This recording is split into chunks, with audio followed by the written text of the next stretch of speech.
No pressure then. Thank you, Gillian. And I think that some of you will remember Gillian's words yesterday to us, which was, can you think of something which is amazing and surprising in 2016? Well, I don't know whether you had the same conversation that I had with some of the women that I was with, but they were saying, Trump, Brexit, surprising, not necessarily amazing. Well, I do have some amazing news for you today. Have you noticed how many men are suddenly declaring themselves as feminists? How many feminists do we have in the room? Anybody would like to raise their hands? Okay, excellent, thank you. It is quite a loaded term. It means different things to different people.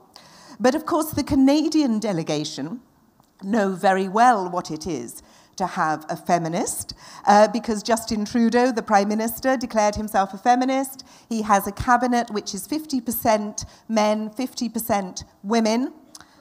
We don't have Justin with us in Deauville. But we do have the CEO of Coca-Cola, Mr. Muhtar. Please come and join us.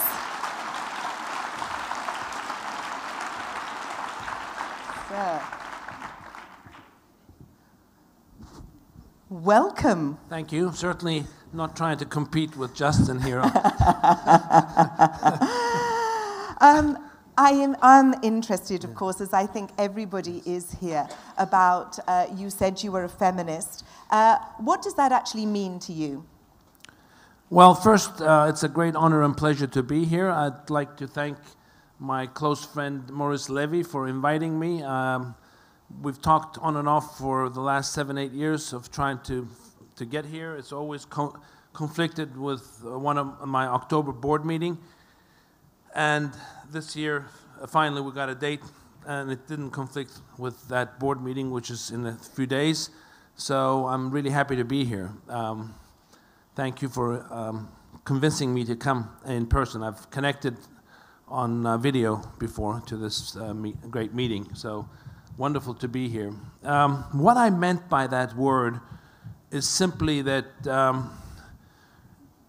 a commitment from my side to make absolutely sure that I do whatever I can in my power to allow women to participate and to lead in roles in my own organization. My organization of roughly system-wide 770,000 employees, one of the largest private employers in the world with our partners. And so that's what I meant, to make absolutely sure that I can do whatever I can. And I think there's a practical side to that, and there's a moral side. The practical side is very simple.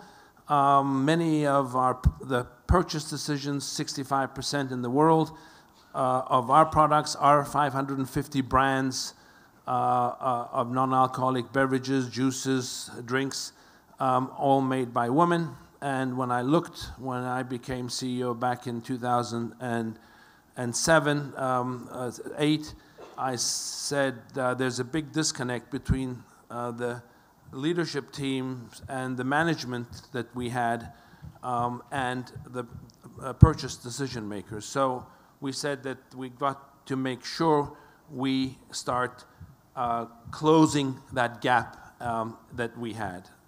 And then again, from the practical side, when you have the diversity of women in your decision making, it becomes much better, more effective decision making. That's the practical side. The moral side was, again, very simple, that having a diverse cultural workforce is just better for communities. Women always invest more in education, invest more in communities, and we have a commitment to wherever we operate in the world, in 207 nations, that we help build strong communities. And that having women in leadership positions, in decision-making, involved in decision-making, always leads to better communities. And so that's the moral side of it. So combining those two is why I use the word vehemently, strongly of feminism and why I am a feminist. And I've declared that years ago.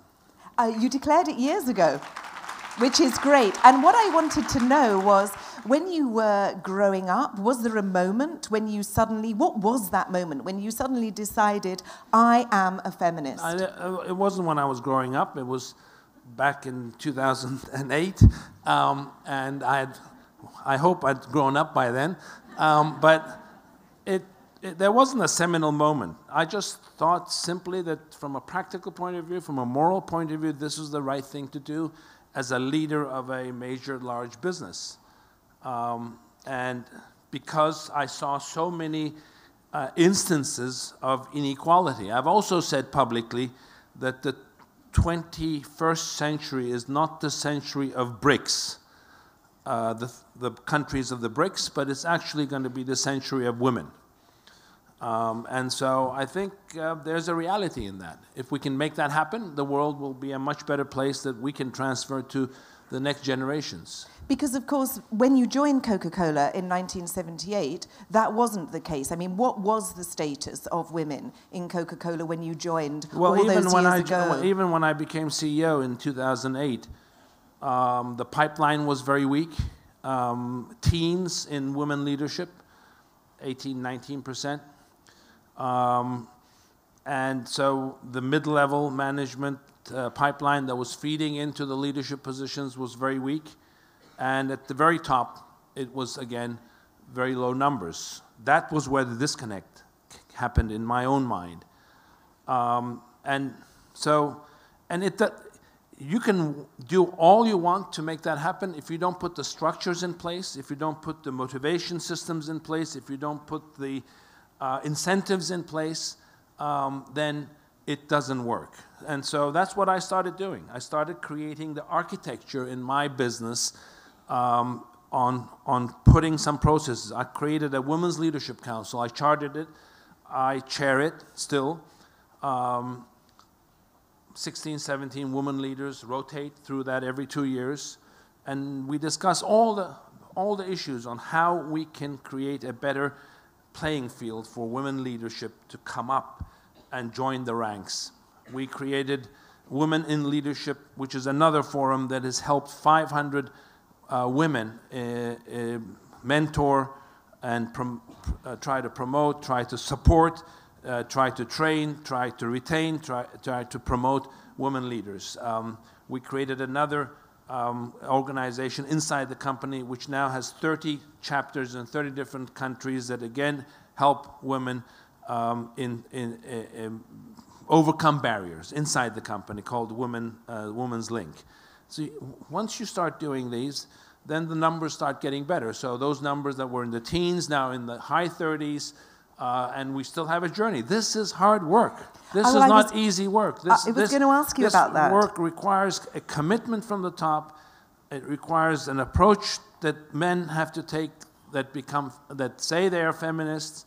And it does require a hard push. And that doesn't mean that you don't give equal opportunity to everyone in the company, but you have to be vocal about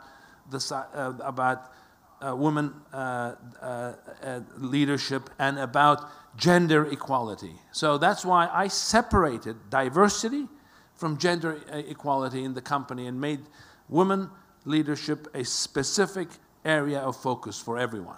And I know that you're very proud that you've doubled the number of women on your board. If I understand correctly, there's 15 members on your board. Less, but 14, yeah. 14. And you've now gone from 2 to 4 right. women on your board. So we're not going to sit still until we go to 7.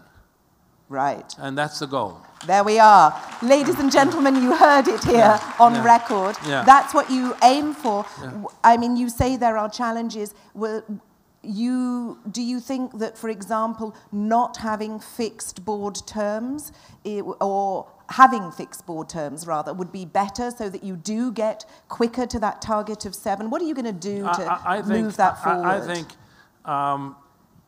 having all kinds of regulations are not going to help as much as having the right mindset at the top. And I think having the right mindset at the top will get us from 2 to 4 to 7, quicker than if there was regulation and if there was forceful regulation. I honestly think that to make it sustainable and successful, you've got to believe in it, and you've got to recruit the right people onto your board and make sure that you're not just recruiting for the sake of it, but recruiting the right people, but also the right gender equality. And when do you think you're going to get to 7? I can tell you that we're not going to sit still until we get there, and we're working hard at it right now as we speak. And do you think that it would be better to have fixed terms on boards so that there's more turnover? I think rotation is important on boards. I think rotation is good not just for gender equality, for women leadership, but it's also important to have refreshing minds come through because at the end of the day, I think that that's really important for everything. I mean, every position in government, in civil society, in business, I think you need rotation. Because I was going to ask this audience, are any of you working for companies where there is actually 50-50 women and men on boards, or do you know of companies? Yes? Which companies are those? Le Grand, yes? 50-50? Publicis? Bravo. There we are. Okay. So some good role models in the audience. One of the things that's been in the press a lot here in Europe is gender pay parity, or unfortunately gender pay disparity. We've seen there's been some demonstrations in France and Iceland. Even though Iceland has the narrowest gap, basically there's 15 or 20% difference often in what men and women receive for the same job. What are you doing in Coca-Cola to make sure that men and women are paid for the same job? Firstly, we have an internal commitment for pay equality. But secondly, we've been one of the first signatories to the White House's pay equality pay program. And so, yeah, those are the two things. And we have publicly stated that we're all in. And this White House equality pay program, that's public, and can we actually see your records and that there is that going on? Yeah, very good to get that in and, before the next administration. You know, again, we have the first African American CFO in our company, a woman CFO of a Fortune 50 company, for example. And so we're making progress. We're making progress, but we're not there where we need to be. This is a journey, and it's as I said, it's hard work. I was talking to a lady yesterday who's a vice president working for an American company, and she said, I would rather put my head in a vat of boiling oil than ask for a salary hike. Now, we know that women are not very good at asking for salary rises. Is there any procedures or anything that you can see that can be done to overcome that so that women are less shy in coming forward? Well, I don't think anybody should have to, be put in a position, especially women leaders, to go and ask for salary. I mean, I think that there should be an ecosystem inside an organization and a company to make sure that there's fairness in all the pay grades, as opposed to having someone go in and have to ask. And if they have to ask, I think that there shouldn't be any shyness to anyone asking for something that they believe which is right in a company. I mean, that's the open platform transparency that we need to work with. You can only have good decision making in a company if you have that kind of openness, transparency, of information flow, and of basically people making their desires known. Yes, of course, it depends on the mindset and the culture of the company, but if you're not in a company which has that sort of mindset, But that's what I'm saying. The culture has to be fixed first as opposed to anything else. And it's a cultural issue, and it starts with the top again. Maternity leave is also another issue that many women face, with very few weeks, and this, of course, impedes their return to work and their opportunities that they get. what is the average in the US? We know you have very few holidays. What about maternity, and what are the conditions that you're offering at Coca-Cola? We offer parental leave now for both parents. So that's one of the, again, we're at the leading edge of having announced that. You've taken a leaf out of the Scandinavian book. Well, the right book, whichever book that is. I would now like to hand over some of the interviewing duties to two senior executives, Women Forum Rising Talents, Brandi DeCarli, who's the co-founder of Farm from a Box, which is a complete off-grid toolkit to strengthen local food production. Brandi, please come and join us.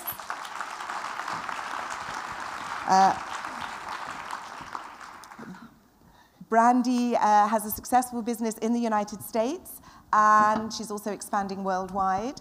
And I like the definition that you have, coming from Switzerland, that you are a Swiss penknife for sustainability. Swiss Army knife. Swiss Army knife, thank you very much. And I would also like to introduce Nan Lang Kham, also a rising talent. Please do join us. Who's Executive Director of KBZ Group, a family firm in Myanmar which specializes in banking and aviation. Nang is also co-founder of the Brighter Future Myanmar Foundation, which works on environment and equality issues. So now, yes, you're surrounded by 3 women, Mr. Kent, and many more who I'm sure would like to ask questions, so don't run away afterwards. I'm going to ask, first of all, Brandi, response on what you've heard and a question, and then we'll go to Nang. I really agree with very much of what you said, just in terms of it's a simple issue, and the issue is about equality. But that takes work and commitment to be able to get there. Hard work. Hard work and commitment. As a feminist, what has the recent US election taught you about how America views women? Mm-hmm. Well, I think we need to, as business, really focus on what we can do and not and shy away from politics, I think, to the extent that we have so much to do in other areas that we can control as business. All I can say is if you take the last 20, 30, 40 years in the United States, there has been tremendous progress made in this area. Not where we need to be, but tremendous progress. So I think we should build on the progress that is made and to see how we can all take it to the next level. And I say next level is the golden triangle. Business can't do it alone. Government can't do it alone. Civil society, education, NGOs can't do it alone. Get that golden triangle and focus also a little bit not on national governments, but subnational governments. National governments, generally, what we see all around the world, love talking, but can't do much, or they don't do much in the end.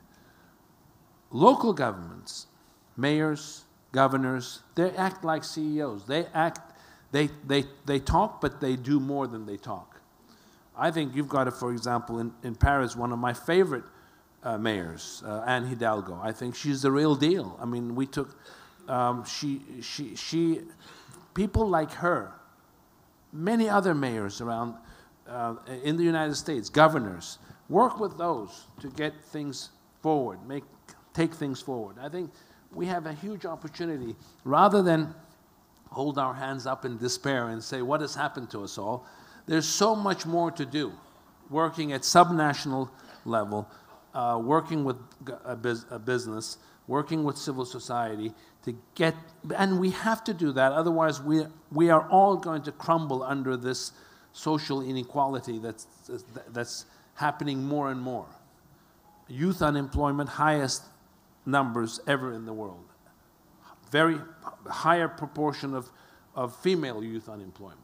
So we've got to deal with all of those things, and I think rather than just say what happened, we can do a lot more by working with subnational leadership. Awareness and action put together. Yeah. We have to make sure that we're moving it forward.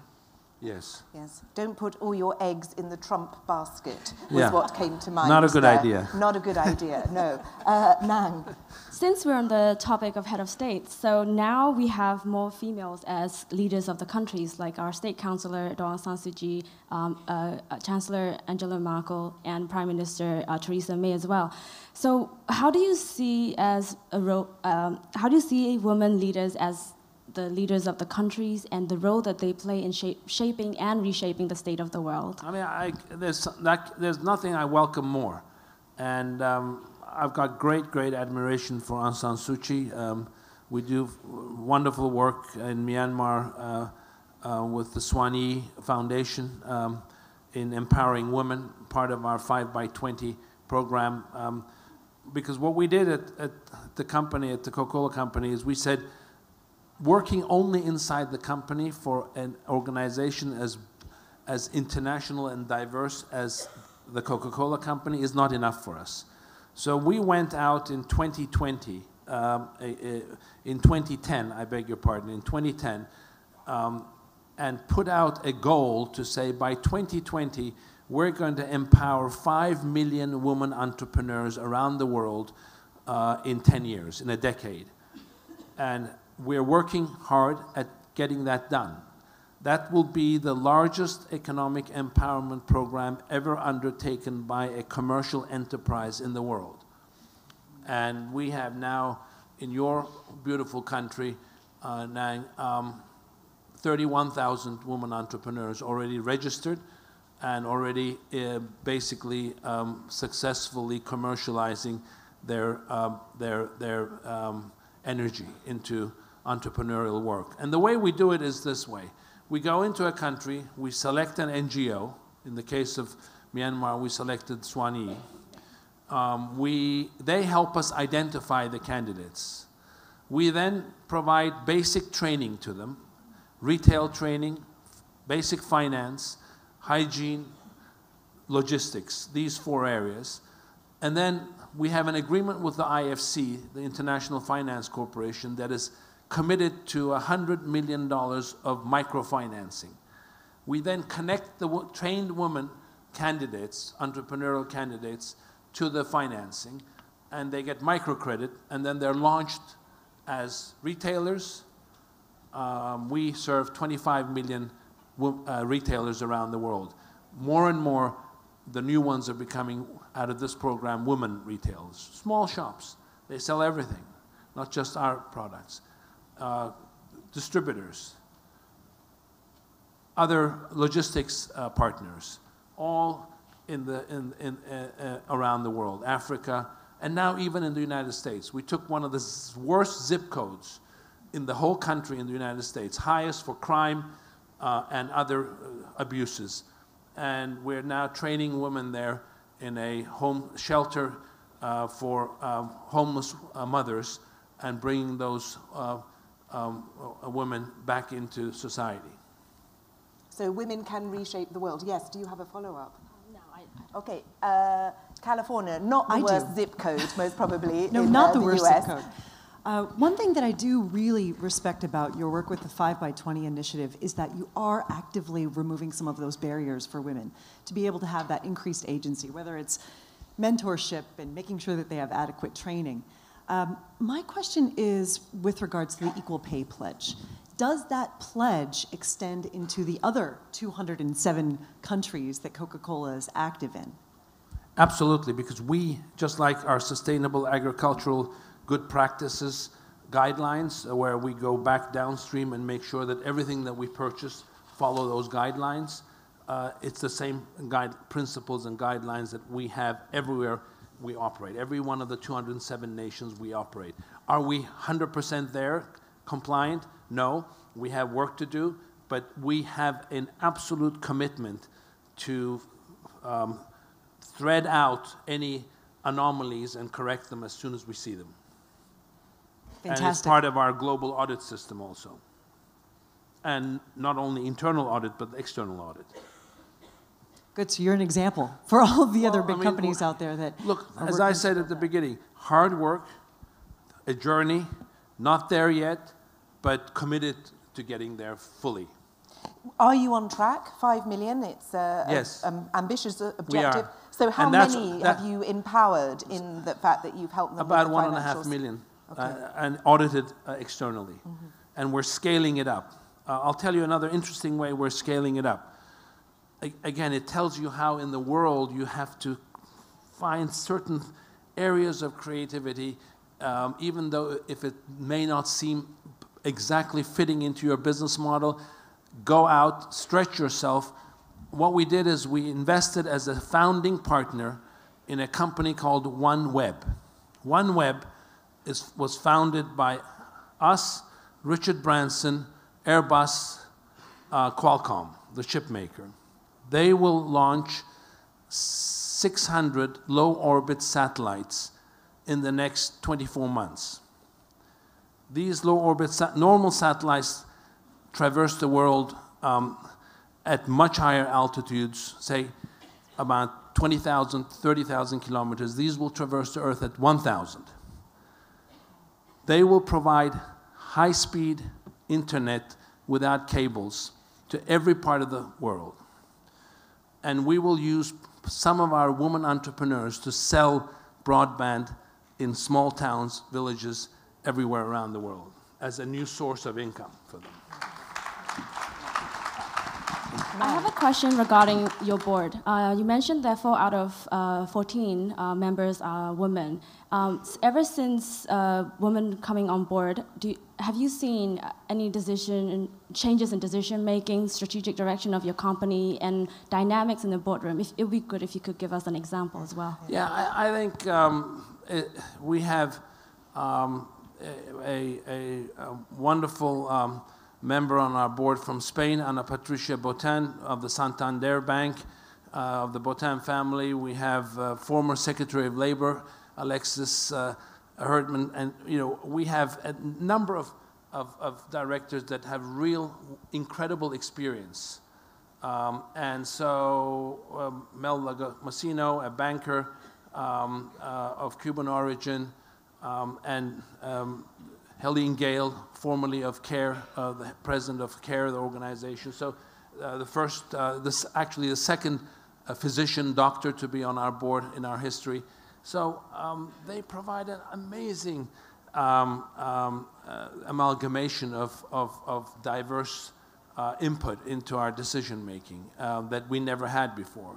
So I think it's just a wonderful diversity of thought, of experience, of expertise, and again, leveraging that experience and expertise is what it's all about in the women leadership, in the executive team, in the middle level management, and now, for example, in China, we have 2 major partners in China now. One is Swire, and the other one is COFCO, and both of them are going to have women leaders.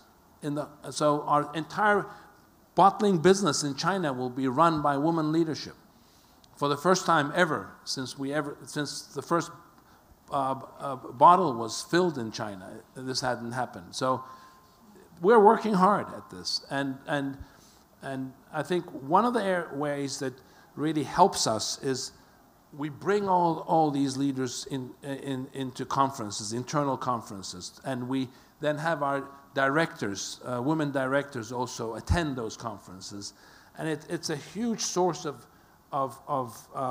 enthusiasm for the whole company to see how much we care about women leadership when we bring all these examples that are out there that people can actually touch and see that it's really happening, as opposed to just on paper and just us talking about it.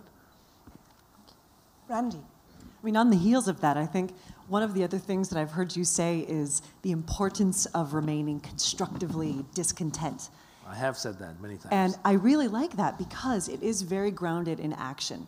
So in addition to your 5x20 initiative and what you're doing in terms of equal pay, what do you think are some other areas of untapped potential for being able to really advance women's equality? We have to get we're up to about 32% in women leadership and about 36% in the pipeline. We've got to get the pipeline to 50% because otherwise, or even 55% because of attrition, so that we can get to 50%. we have to still change some of the rigid processes in the company. One of the ways, I'll give you an example. Our European business is headquartered in London. About 7 years ago, I had a woman leader who was French, who I thought would be really good to become president of Coca-Cola Europe.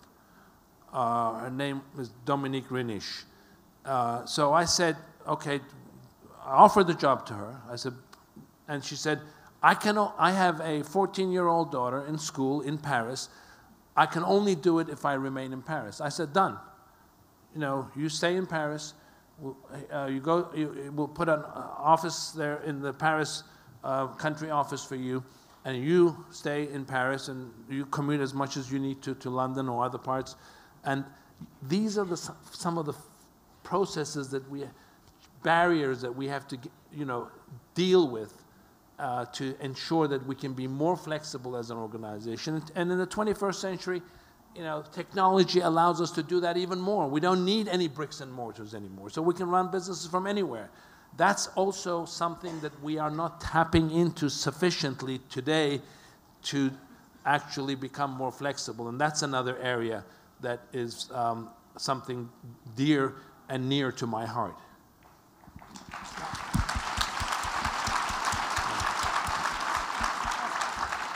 Yeah, so my next question is, let me share a little bit of scenario in Myanmar. So for our company, we've been seen as one of the more progressive companies back home in the country, and we have 51% of senior executive employees who are female.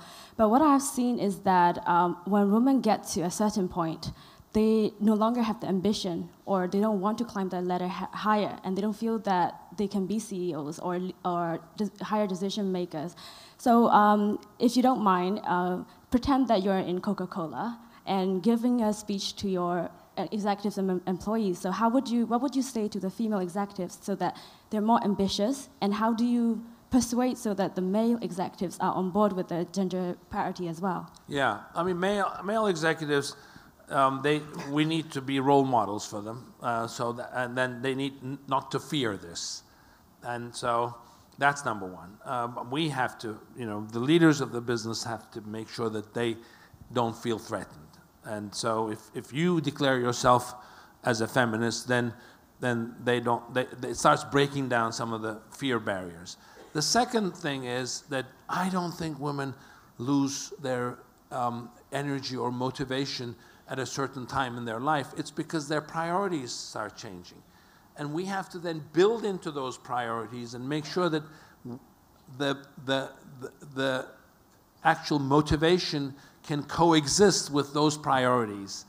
And their career paths can actually be molded into those priorities. So both can be done. It's not either. And is the critical thing. We've got to build that bridge. And I think it's possible. I don't think that, I think as long as you break down barriers, become more flexible, allow women to operate from areas from geographies that they feel more comfortable in, their ecosystem is better built in those geographies, and then they can start, they can actually come to the conclusion themselves that their motivation is still there. Their energy is still there. Their will is still there to continue their careers. I think we need to work towards getting that to a place that is much more transparent and open, and in a place that we allow those roads to be paved. Because trying to then mold, as you rightly said, priorities change, and trying to mold our old career systems in an organization into those changing priorities ends up in a bad place.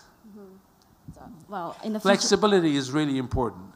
Yes, as for companies, I do believe that flexibility for women is very important. So in the future, I hope that you can come to Myanmar and give a motivational speech to our staff as well. Yes. I love Myanmar, so happy to come back. Okay. Yes. Yes, because Nang was saying on the phone to me that there is some work to do in Myanmar when you invite people to gender equality so classes, we have, and what do they say, these men? We have CEO Champions chapter in Myanmar as well under Women's Forum, and when we invited the male executives, they were saying, this is women's agenda, why do we need to come? And some of them, I was really surprised, they were saying that, oh, I would come to meet some women or some girls. So I was really offended. I was like, please do not come for that one. There's some work to do in Myanmar, so yes, any help is gratefully received. By the way, Nang, also one other area that's really important in helping in that challenge that you mentioned, which is such a right challenge about motivations, priorities, is mentoring. Having a strong mentoring program inside the company is really, really important in attracting more women talent into the company, helping to promote, helping to retain, helping to grow women leaders is really, really important. Mentoring I'm mentor to a number of women executives, all our leadership team. I insist everyone at the top 150, 200 people in the company all have mentoring, many mentees. It's really, really important. It really works well. Brandi. I agree. I think mentorship is absolutely key in being able to help advance everybody equally. Yeah. One of the things, too, that I saw in your equal pay pledge was also how it is that Coca-Cola works to remove some of those unconscious and conscious barriers. How does that work? I mean, is that a part of the mentee program, or what procedures do you have in place to make sure that... Well, I mean, mentorship is where you sit down with somebody, there's no barriers, there's no table across, and you sit down, you're either eating, I have, again, a simple thing that you don't eat alone, go and talk to people, don't waste the time that you're gonna eat something anyway. Go and eat with a woman executive and see what the discussion is about. And so during those discussions come out a lot of things that maybe would not come out in other areas of making certain wishes known about pay inequality and other things. So that's where you flush out a lot of things informally as opposed to informal sessions. So this is not about taking a Gantt chart or a matrix and looking and comparing everything. It's about human interaction. Right, having that connection and that dialogue. Yeah. Yes, one last question, because I see that our time is almost up. I think that's going to be the legacy question, isn't it? There's always a legacy question here. So how do you envision a gender equal world for your grandchildren, and what would you do so that it becomes a reality? Can you paint a picture for us? I think going back to that golden triangle, we have to do much more in collaboration with education. One of the big areas in the world that is again dear to my heart is the mismatch between needs, what the education system is producing, and the needs of business. Not everyone needs to be a university graduate. We don't have sufficient apprenticeship programs, 2-year programs, just like one of the successes of Germany in the world and Switzerland is that. Not everybody has to have a 4-year degree. You can be just as successful in life with a 2-year degree or a 1-year degree or just vocational training. And so I think working with education, working with civil society, working with subnational leaders, even if it's a small town mayor, and business, and just ensuring that you can play a leadership role. We put out this goal that no one had put out, 5 million women entrepreneurs, just so that others could just look at it and say, okay, maybe we can do something in that area too. Just like water neutrality. We're the first Fortune 50 company to become water neutral. We save 400 billion liters of water a year. It's 6 months of the use of Mexico City. It's not what we save. It is important, but it's also the role that you play in making sure that others follow you. That's really important. Mr. Kent, thank you very much. I think Thanks. Water is another issue for another conference. Thank you. I would like to thank very much Brandi, Nang, And I have a present for you from your bottling plant in Myanmar. Do you know Share a Coke campaign? So I've brought Share a Coke with Myanmar for you.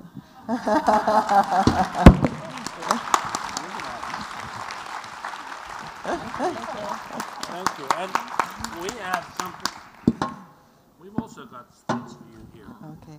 I think this is the way that Nang makes sure that Mr. Kent comes to Myanmar and starts to do some mentoring of those officials. Thank you very much, sir.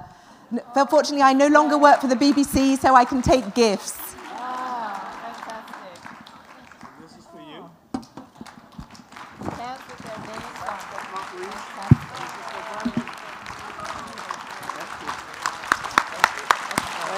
Thank you. Thank you very much for being such a good sport and a feminist.